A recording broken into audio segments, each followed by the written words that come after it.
Our issue segment tonight, a surprise announcement from President-elect Donald Trump this morning revealed his pick for VA Secretary. David Shulkin will head that agency, and the decision wasn't easy, Trump said. They interviewed over 100 candidates before choosing Shulkin. Take a look.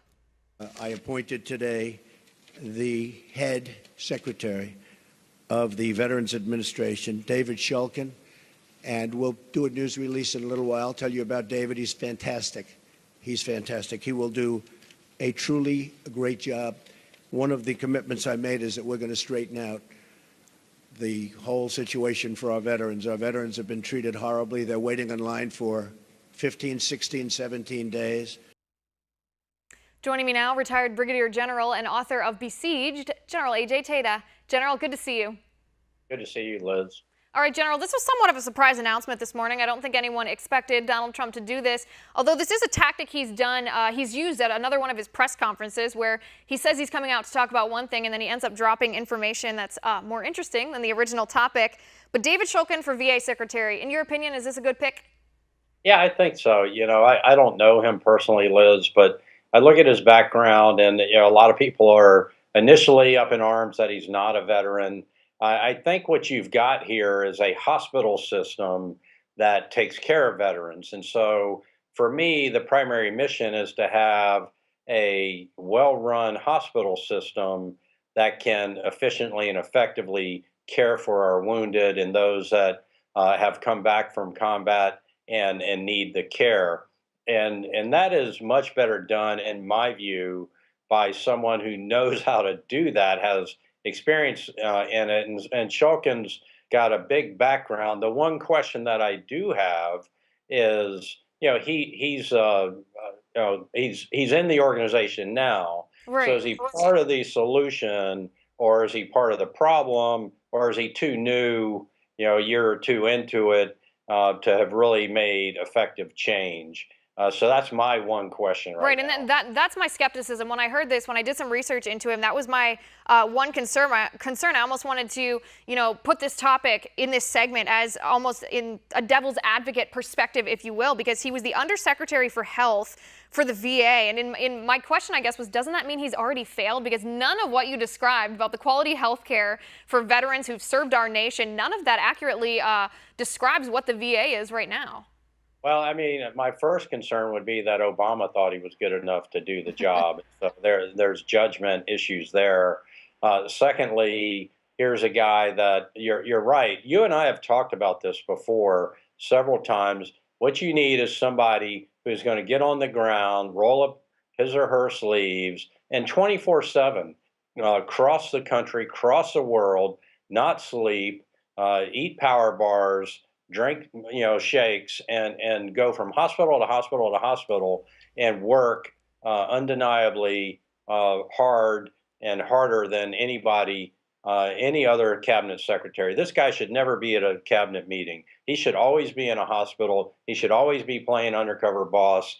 And what I'm seeing is a comfortable bureaucrat as opposed to somebody who's going to get in there and be a transformative change agent that gets inside the organization and changes it from the inside out. Right, because we just heard last week there was a new watchdog report on the VA that shows that these abuses, these scandals that we've heard about, they're still happening. These wait lists where, you know, veterans are going in with early stage cancer. They can't get the care until the cancer's terminal. I mean, this is still happening. The men and women who serve our country are still dying because this isn't just a hospital. It's a poorly run bureaucratic nightmare here. And Shulkin, I mean, his responsibilities as Undersecretary for Health, he oversees 1,700 healthcare sites here.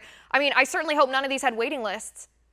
Well, I'm sure those are the VA hospitals and outpatient clinics and that kind of thing. So I'm sure some of those had waiting lists, and so that's my concern. Is you know, we started out the segment by talking generally about the type of individual. You know, I think I don't believe the individual has to be a veteran, but I believe he has to understand hospitals and hospital administration. But more importantly, I think this individual, whoever it is, needs to be a transformation change agent.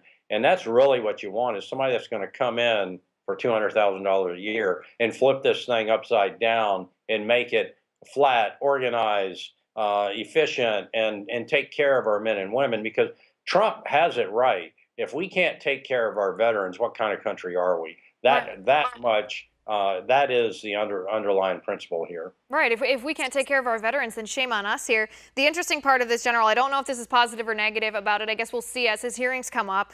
But Shulkin is a physician himself. Not only is he not a veteran, he's not a business manager by nature. By nature, he's a doctor here. I mean, I personally thought Mitt Romney would be perfect for this job. He is a turnaround master. That is what he's good at. That's his niche. But this guy's a physician, and he says one of the problems with the VA is a doctor shortage. One of the things he's tried to do as Undersecretary of Health was to give nurses more power so that they could be the ones to see the patient. They could play more of a provider role. But I don't know that doctor supply is the problem. Yeah, he has started his own business and he has been involved in running some hospitals. So he does have some administrative experience. He does have some business experience as well. I'm sure that's what attracted President-elect Trump to him. But you make an excellent point in that he appears to be an incremental change guy. And I don't think he's going to be the guy that in the first 100 days is going to say, here's all the heavy lifting we've done. We've unearthed this thing. We found all these rats and snakes down there, and we're killing them one by one. And we're gonna change this thing. Romney may have been a good choice. There are a lot of people that probably could have been a better transformation change agent than this individual, but we'll see. Right, and this is, of course, giving him the benefit of the doubt. He may have had his hands tied because he was the undersecretary. He wasn't the head here. He is new at his job, but I certainly, in my opinion, I think principally, this is one of the first things that we should be addressing, that President-elect Trump should be addressing after he's inaugurated. These are the men and women who fight so that we can even vote and have a new president, so we can have a peaceful transition of power. They deserve the best, and they've certainly been getting not just not the best, but very subpar care the last couple decades. General, that's all the time we have, but thanks so much for being here, sir.